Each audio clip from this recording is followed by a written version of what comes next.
अब आज के इस वीडियो में विद्यार्थियों को सरल रेखा के अंतःखंड रूप समीकरण पर आधारित कुछ अन्य महत्वपूर्ण प्रश्नों को हल करना सिखाया जाएगा। पहला प्रश्न विद्यार्थियों के सामने है, उन सरल रेखाओं के समीकरण ज्ञात कीजिए, अर्थात सरल रेखा एक से अधिक है जो मूल बिंदु से होकर जाती हैं तथा रेखा 3x + 4y = 12 के अक्षों के मध्य बने अंतःखंडित भाग को समत्रिभाजित करती हैं। तो सबसे पहले इस प्रश्न का आपको फिगर समझना होगा। तो हमें इस दी गई रेखा को चतुर्थांश पर निरूपित करना है। तो देखिए इसको हम कैसे चतुर्थांश पर निरूपित करेंगे। किसी रेखा को चतुर्थांश पर निरूपित करने के लिए ये देखिए, अगर हम इसमें y = 0 रख दें तो ये 3x + 4y = 12 है। तो y = 0 रखने पर x = 4 आ जाएगा, अर्थात भुज हो जाएगा 4 और कोटि हो गई 0। तो एक बिंदु हमें ये मिल जाता है। इसी प्रकार अगर हम x = 0 रख देते हैं तो y = 3 मिल जाता है। तो इस प्रकार हमें ये बिंदु मिल जाता है 0, 3। अब इन दोनों बिंदुओं को मिलाने वाली रेखा ये हमने खींच दी। इन दोनों बिंदुओं का नामकरण कर दिया A और B।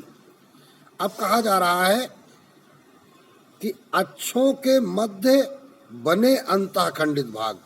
तो अक्ष कितने हैं? x अक्ष और y अक्ष। इन दोनों अक्षों के बीच जो अंतःखंडित भाग है वह है AB को समत्रिभाजित।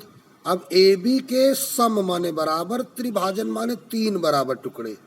तो AB के अगर हमको 3 बराबर टुकड़े करने हैं तो कुछ इस प्रकार हो जाएंगे। तो हमको ये बिंदु P मिल जाएगा, ये बिंदु Q मिल जाएगा।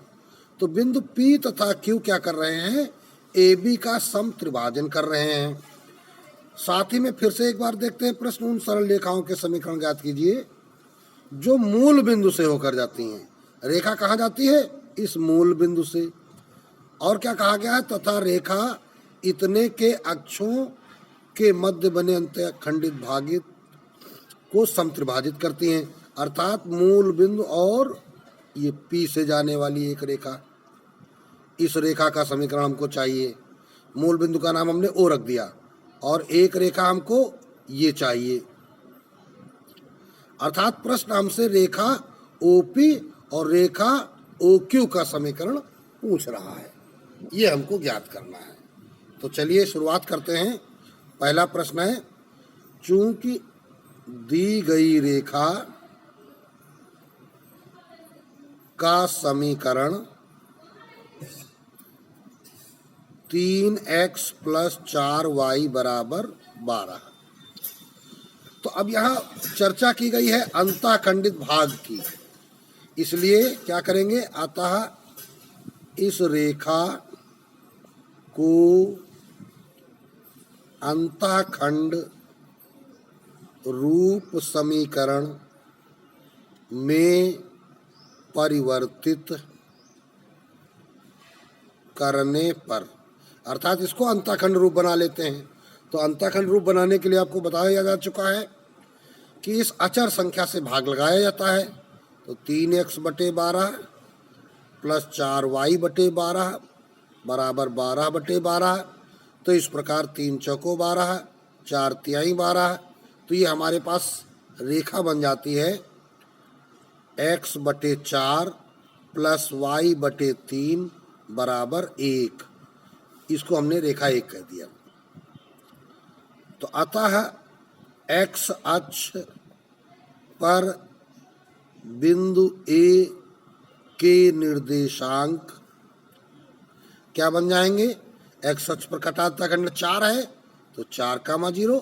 हालांकि हम पीछे एक तरीके से आपको निकाल कर बता भी चुके हैं, लेकिन अब यहाँ विस्तार से हमने इसको लगाया है। y अक्ष पर बिंदु B है तो उसके निर्देशांक 0, 3। तो ये हमारे दोनों बिंदु निकल आए। अब हमको क्या चाहिए? AB को समत्रिभाजित करने वाले बिंदुओं को निर्देशांक। तो समत्रिभाजन का मतलब हो गया कि AP, PQ और BQ ये तीनों भाग कैसे हैं? सम है, माने बराबर हैं। तो इन सबको हम एक एक एक काउंट कर लेते हैं, इकाई मान लेते हैं। तो इसका मतलब ये P की पोजीशन क्या हो जाएगी? AP1 और BP2। तो लिखेंगे अतः AB को सम त्रिभाजित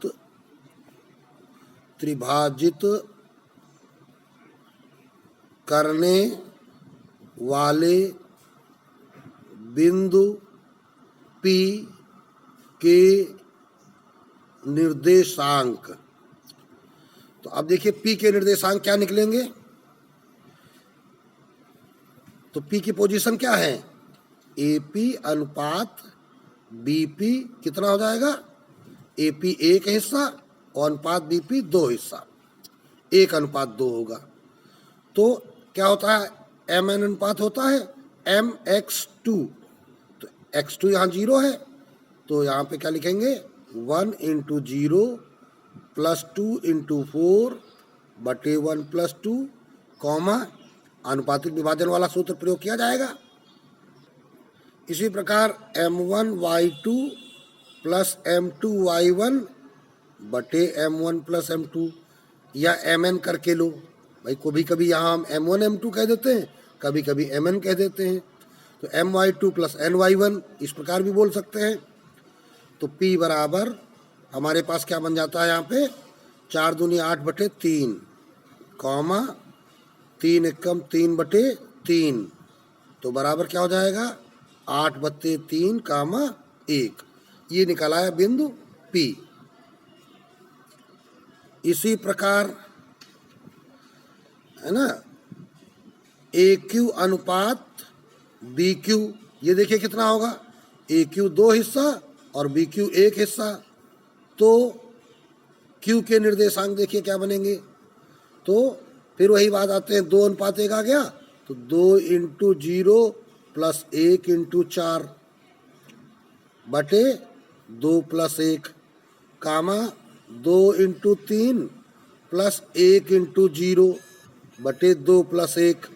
तो इस प्रकार बन जाएंगे 4 बटे 3 कामा 6 बटे 3।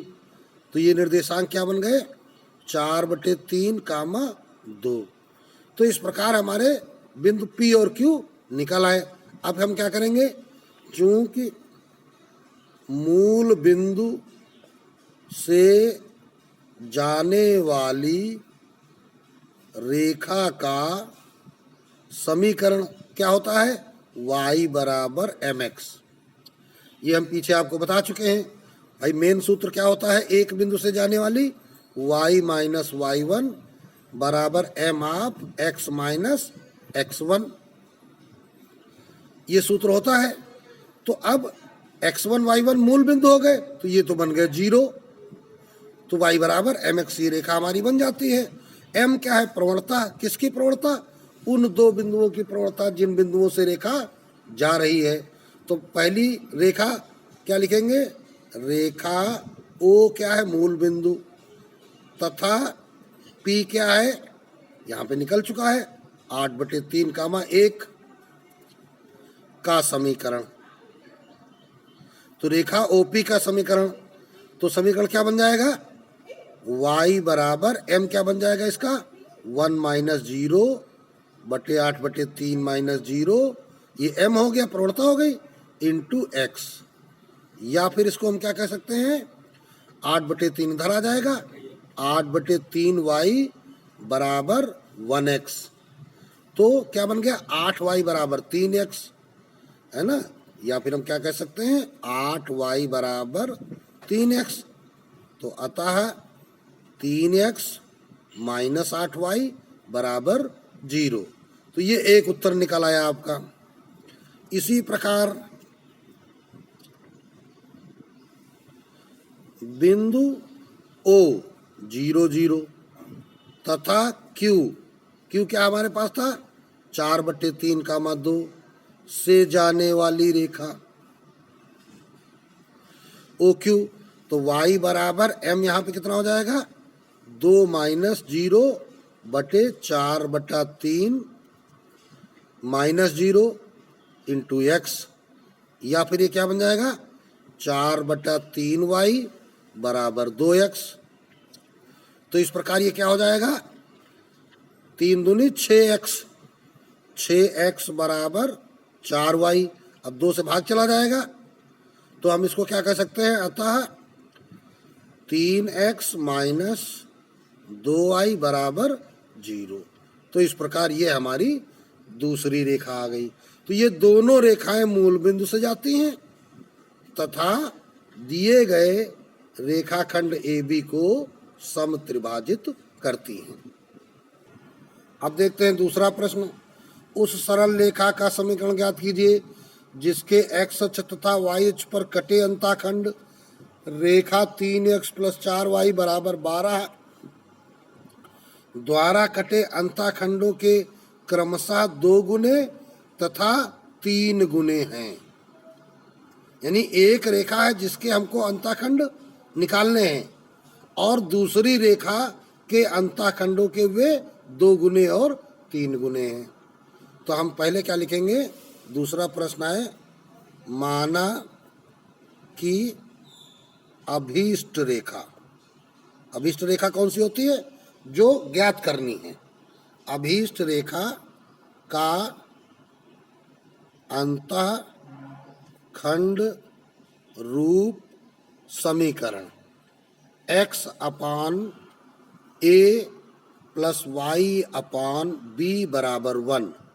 अब सोचने वाली बात है कि हमने कैपिटल AB क्यों ले लिया, क्योंकि अभी हमको इस रेखा के अंताखंडों की भी बात करनी है जो दी गई है, तो उसके अंताखंड हम स्मॉल AB ले लेंगे तथा दी गई रेखा 3x + 4y बराबर 12 को अंताखंड रूप में बदलने पर तो क्या हो जाएगा 3x/12 + 4y/12 बराबर 12/12 या x/4 + y/3 बराबर 1। ये बन गई रेखा 2। तो रेखा 2 के अक्षों पर कटे अंतःखंड क्या हो जाएंगे, स्मॉल a बराबर 4, स्मॉल b बराबर 3। अब प्रश्नानुसार क्या करते हैं, प्रश्नानुसार प्रश्न क्या कह रहा है कि उस सरल रेखा का समीकरण ज्ञात कीजिए जिसके x अक्ष तथा y अक्ष पर कटे अंताखंड क्रमशः इस रेखा द्वारा कटे अंताखंडों के 2 गुने और 3 गुने। यानी पहली रेखा के अंताखंड दूसरी रेखा के अंताखंडों के 2 गुने 3 गुने। तो इसका मतलब क्या हो जाएगा a बराबर 2a और b बराबर 3b। तो a बराबर कितना हो गया 2a माने 8 और b बराबर कितना हो गया 3b, 3 त्रिक को 9। अब कैपिटल AB निकल आए तो अतः अभीष्ट रेखा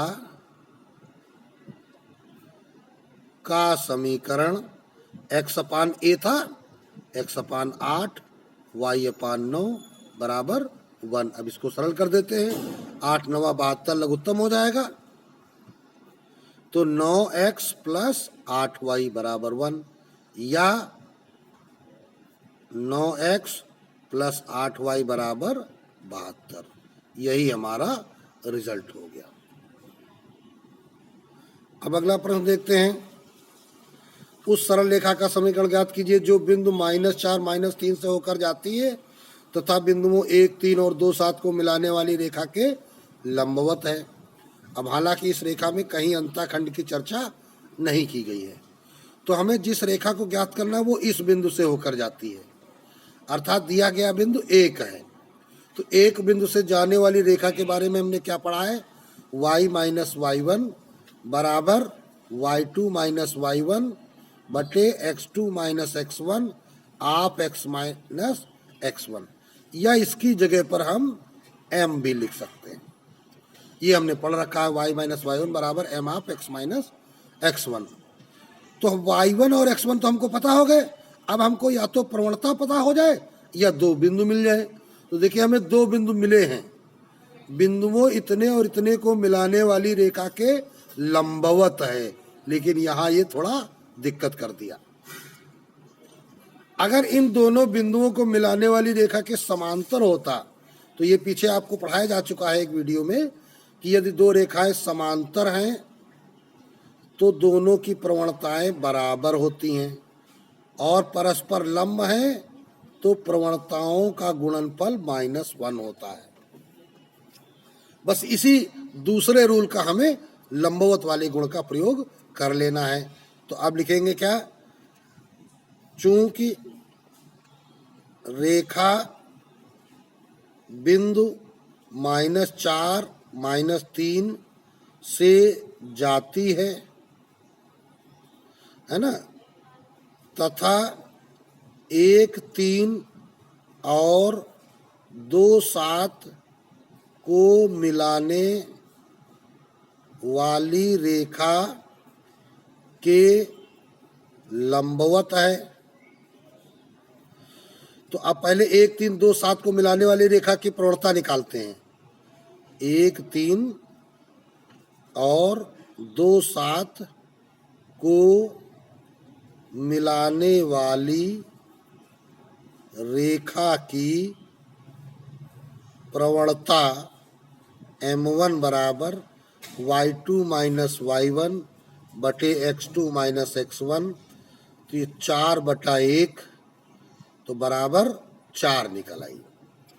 ये m1 निकल आई। अब चूंकि रेखाएं परस्पर लंबवत हैं, अतः m1 इंटू m2 बराबर -1 होगा, तो 4m2 बराबर -1 होगा, तो m2 बराबर -1/4। अब क्या लिखेंगे, अतः बिंदु -4 -3 से जाने वाली तथा m2 प्रवणता वाली अभीष्ट रेखा जो हमें ज्ञात करना है का समीकरण। तो y माइनस y1 कितना, -3, तो +3 हो जाएगा। m2 कितना, -1/4। ऑफ x माइनस x1 कितना, -4, तो +4 हो जाएगा। तो y, अब देखिए बटे में 4 है, इधर आ जाएगा, तो 4y + 12 बराबर -x -4, तो -x इधर आ गया, तो ये हो जाएगा x + 4y और -4 इधर आ जाएगा, तो जुड़ जाएगा, 12 4 16 बराबर 0। तो इस प्रकार ये हमारा रिजल्ट प्राप्त हो गया, x + 4y + 16 बराबर 0। यही हमारा अभीष्ट रेखा का समीकरण है। इसी प्रकार चौथा प्रश्न क्या कहता है, रेखा x sin theta + y cos theta बराबर sin 2 थीटा। x अक्ष तथा y अक्षों को क्रमशः बिंदु A और B पर काटती है, तो AB की लंबाई ज्ञात कीजिए। तो काल्पनिक फिगर बनाते हैं, यह कोई रेखा है, x अक्ष को A पर, y अक्ष को B पर काटती है। तो हमें AB की लंबाई ज्ञात करनी है। तो AB की लंबाई ज्ञात करने के लिए अगर हमको A के निर्देशांक और B के निर्देशांक मालूम हो जाए तो हमारा काम हो जाएगा। तो A और B के निर्देशांक मालूम होने के लिए अगर इस रेखा को हम अंतःखंड रूप में बदल दें तो हमें x अक्ष पर कटा अंतःखंड A पता चल जाएगा और y अक्ष पर कटा अंतःखंड B पता चल जाएगा। तो आप क्या लिखेंगे, अतः रेखा x sin theta + y cos theta बराबर sin 2 थीटा को अंतःखंड रूप में बदलने पर, तो अतः यहाँ नहीं लिखना चाहिए, हमको लिखना चाहिए प्रश्नानुसार। ठीक है। तो अब क्या करना पड़ेगा, साइन 2 थीटा से भाग लगाना पड़ेगा। तो x साइन थीटा बटे sine 2 theta plus y cos theta बटे साइन 2 थीटा बराबर साइन 2 थीटा बटे साइन 2 थीटा। तो बराबर तो आ गया 1। अब यहाँ क्या करना पड़ेगा, x साइन थीटा बटे साइन 2 थीटा का सूत्र लगाएंगे, 2 sine theta cos theta plus y cos theta बटे 2 साइन थीटा कॉस थीटा। तो यहाँ कॉस कॉस कट जाएगा, यहाँ साइन साइन कट जाएगा। तो इस प्रकार हमें जो रेखा मिली वो क्या मिली, x अपान 2 कॉस थीटा प्लस y अपान 2 साइन थीटा बराबर 1। ये हमें रेखा मिल गई। तो अतः अब क्या हो गया, बिंदु A के निर्देशांक x अक्ष पर है, तो ये बिंदु A क्या होता है, a कामा 0, b क्या होता है 0 कामा b, क्योंकि इधर अंतःखंड a होता तो a कामा 0 बनेगा, इधर ये b होता है y अक्ष पर तो 0 कामा b बनेगा। तो a के निर्देशांक क्या बन जाएंगे, a हमारे पास क्या आ गया 2 कॉस थीटा कामा 0 तथा बिंदु b के निर्देशांक क्या बन जाएंगे 0 कामा 2 साइन थीटा। अब हमको चाहिए क्या, इसलिए ए बी बराबर, तो सूत्र लग जाएगा दो बिंदुओं के बीच की दूरी का, under root x2 minus x1 का होल स्क्वायर या x1 माइनस x2 का whole square, 2 cos theta minus 0 का whole square plus 2 sine theta minus 0 का होल स्क्वायर। तो इस प्रकार ये रिजल्ट क्या आ जाएगा, under root 4 cos square theta plus 4 sine square theta, 4 ले लेंगे कॉमन, तो cos square theta plus sine square theta, तो अंडर रूट 4 इंटू 1, तो 4 का वर्गमूल 2। तो रेखाखंड की लंबाई ए बी बराबर कितनी निकल आई, 2 इकाई। इस प्रकार यही हमारा रिजल्ट प्राप्त हो जाता है। अब देखते हैं पांचवा प्रश्न क्या कहता है, उस सरल रेखा का समीकरण ज्ञात कीजिए जो बिंदु P ऑफ 1 माइनस 7 से जाती है।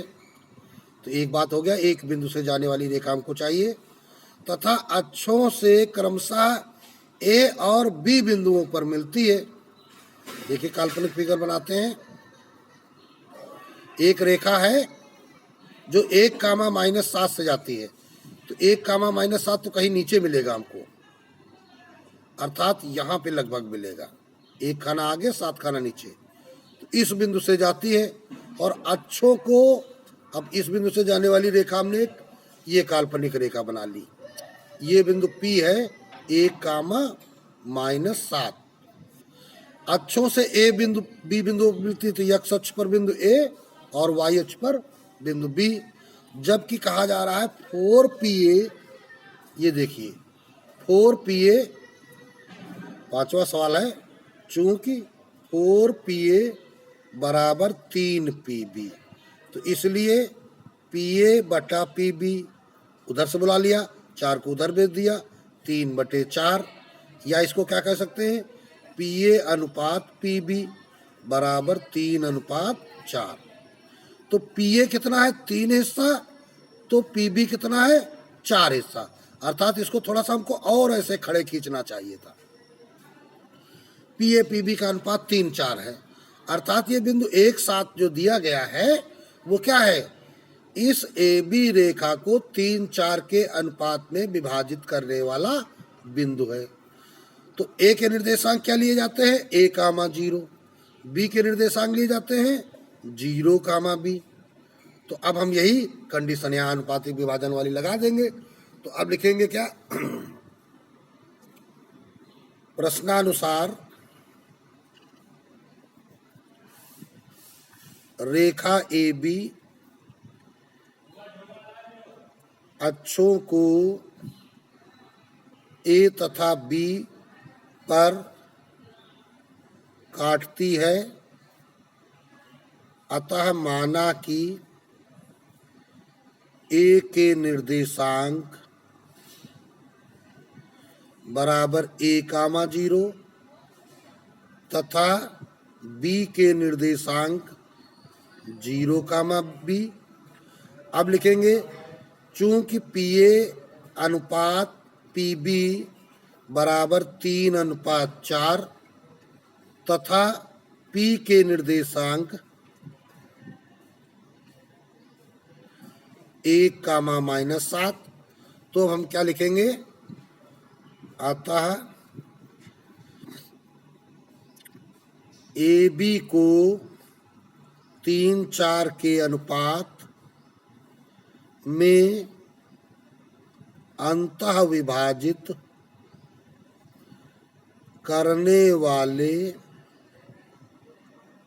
बिंदु P के निर्देशांक, सूत्र लगा देंगे।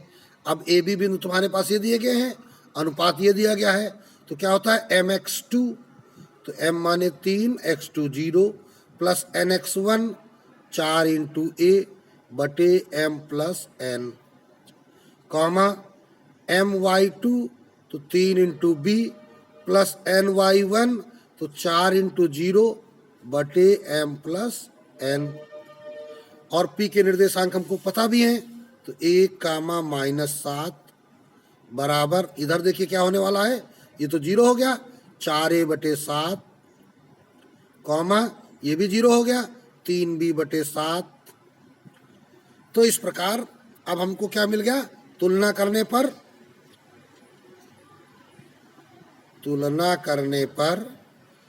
4a बटे 7 बराबर 1, तो a बराबर क्या हो जाएगा, 7 एकम 7 बटे 4 तथा 3b बटे 7 बराबर -7, तो b बराबर क्या हो जाएगा, -49, 7 बटा 3। अब a और b हमारा निकल आया, अतः अभीष्ट रेखा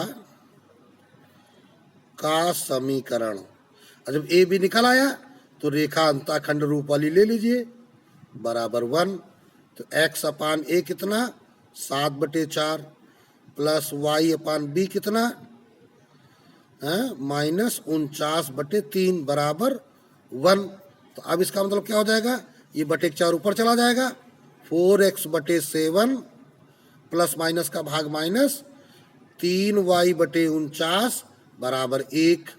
अभी 7 और 49 का लघुत्तम 49, तो देखिए 7 सते 49, तो 7 चौक 28x माइनस 3y बराबर 1, तो 28x माइनस 3y बराबर 49।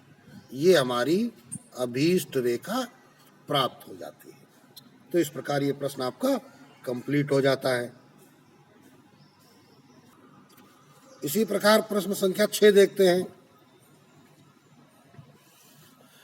रेखा 4x माइनस 6y बराबर 24 द्वारा दोनों अक्षों पर कटे अंतःखंडों की माप तथा अक्षों के बीच कटे रेखाखंड के मध्य बिंदु के निर्देशांक ज्ञात कीजिए। इस फिगर से समझ लीजिए क्या क्या निकालना है।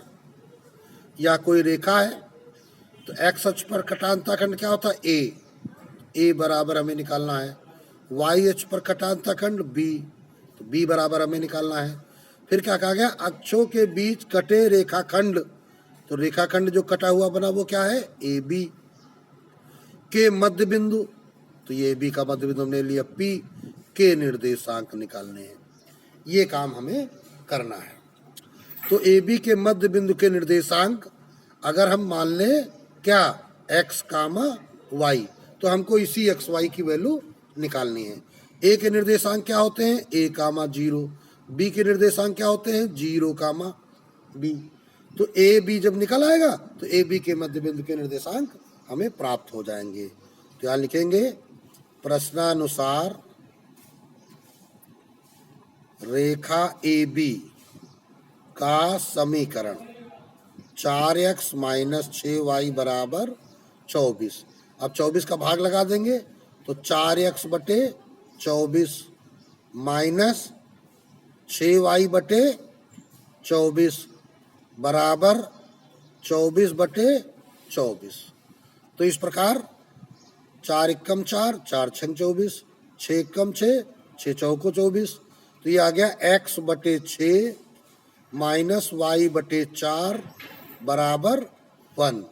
लेकिन जो अंताखंड रूप वाली रेखा होती है x अपान ए प्लस वाई अपान बी होती है, तो यहाँ हम लगाएंगे प्लस और 4 के साथ लगा देंगे माइनस। तो इस प्रकार क्या कहेंगे, आता है x अपान ए प्लस वाई अपान बी बराबर 1 से, इसको रेखा नंबर 1 डाल लेते हैं, से तुलना करने पर। जब हम तुलना करेंगे तो देखिए हमारे पास वैल्यू निकल आएंगी, a बराबर 6, b बराबर 4। अब इस प्रश्न को विद्यार्थी एक बात और ध्यान देंगे, -4 है। एक बात और विशेष ध्यान देनी है, वो क्या है कि यह रेखा 4x माइनस 6 बराबर 24 दी गई है। ऐसा आपके दिमाग में नहीं आना चाहिए कि हम इसको सरल करने के चक्कर में 2 से भाग लगा दें। देखिए 2 से भाग लग रहा है ना, अगर आप 2 से भाग लगा देंगे तो फिर अंतःखंडों की माप बदल जाएगी, अर्थात वह रेखा इतनी दूर न होकर और नजदीक आ जाएगी मूल बिंदु के, जिससे प्रश्न का हल गलत हो जाएगा। तो चलिए भाई आगे चलते हैं। तो अभी हमने क्या ज्ञात किया, ए और बी हमारे निकल आए हैं। जब ए और बी निकल आए तो अतः बिंदु ए के निर्देशांक क्या हो जाएंगे, a, 0 होता है तो 6, 0, तथा बिंदु b के निर्देशांक 0, b है तो 0, -4। अब ये दोनों बिंदु निकल आए। अब क्या करना है, अतः ए बी के मध्य बिंदु P के निर्देशांक, तो बराबर मध्य बिंदु के लिए x1 प्लस x2/2 और y1 प्लस y2/2। तो ये आ गया 3, -2।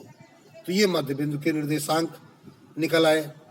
और हमको निकालना था क्या, कटे अंताखंड की माप तथा अंताखंड ए बी बराबर √। तो 2 बिंदुओं के बीच की दूरी का सूत्र लगा देते हैं, 6 - 0 का होल स्क्वायर प्लस 0 - प्लस 4 का होल स्क्वायर। तो इस प्रकार √36 प्लस 16, तो ये बराबर आ जाएगा √50। 25 दूनी 50 होता है, तो 5 √2, ये क्या आ गई, इकाई, या हम लिख सकते हैं मात्रक। तो क्या हो गया, ए बी अंताखंड आपका निकल आया, अक्षों के मध्य कटा अंताखंड। ये भी लिख दीजिए चाहो तो, अतः अक्षों के मध्य कटा अंतःखंड ए बी बराबर, ये 36, 16, 52 होता है। तो 52 का मतलब हो गया जाकर के, अभी यहाँ पर कुछ भी बाहर नहीं निकलेगा, या 4 एकम 4, 4 3 12, तो 13 चौको 52।